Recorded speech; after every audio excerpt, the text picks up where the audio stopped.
Девојка која се породила во март е најмладата жртва на COVID-19 од вчера. Во кобниот билтен имаше вкупно 41 починат, а тројцата најмлади се 18 годишната мајка, 23 годишно момче од Скопје и 31 годишен жител на главниот град. Сите биле невакцинирани, од вчерашните жртви само тројца имале целосен вакцинален статус.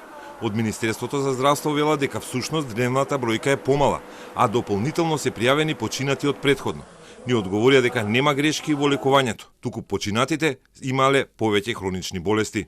Само 24 пациенти починале во изминатото денонокие. Останатите 17 пациенти починале во изминатите неколку недели во приватни болници или во домашни услови, но за нив пријавувањето може да е со задоцнување, бидејќи е преку матични лекари. Од вкупно 41 починати пациенти, само 11 биле без хронични заболувања.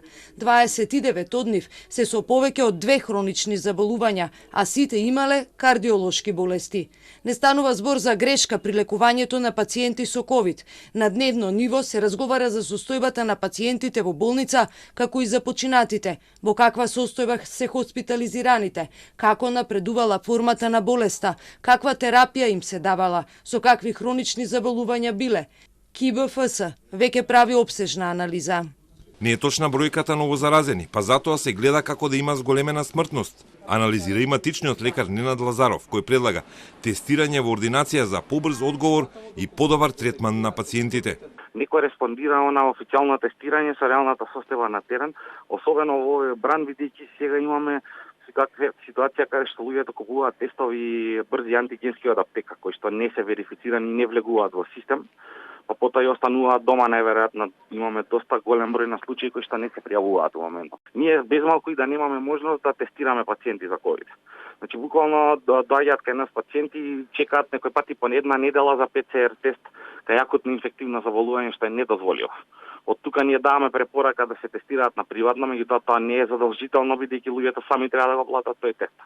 Верувајте дека најголем проблем не е тоа во моментот, од тука се касни и со диагностика, и со третман и верификација во систем. Сите бројки ни се погрешни бидејќи, пак ќе кажам, многу луѓе немаат пари за приватно тестирање. Изминатите денови се зголемува бројот на починати во домашни услови. Последната седмица процентот изнесува 9,5% починати во домашни услови од вкупниот број жртви. Тоа е многу повеќе отколку во претходните бранови и за време на целата пандемија. Секој заразен со ковид кој побарал лекарска нега истата ја добил. Не постои пациент кој бил за хоспитализација и истиот е вратен поради недостаток на болнички кревет.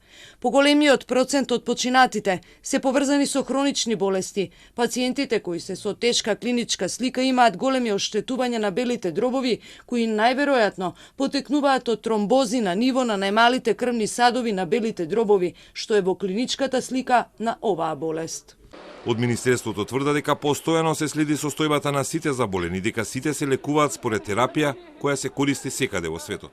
Но смртноста расте и Македонија е на 4-то место во светски рамки зад Перу, Босна и Херцеговина и Унгарија, со смртност од 3070 луѓе на милион жители.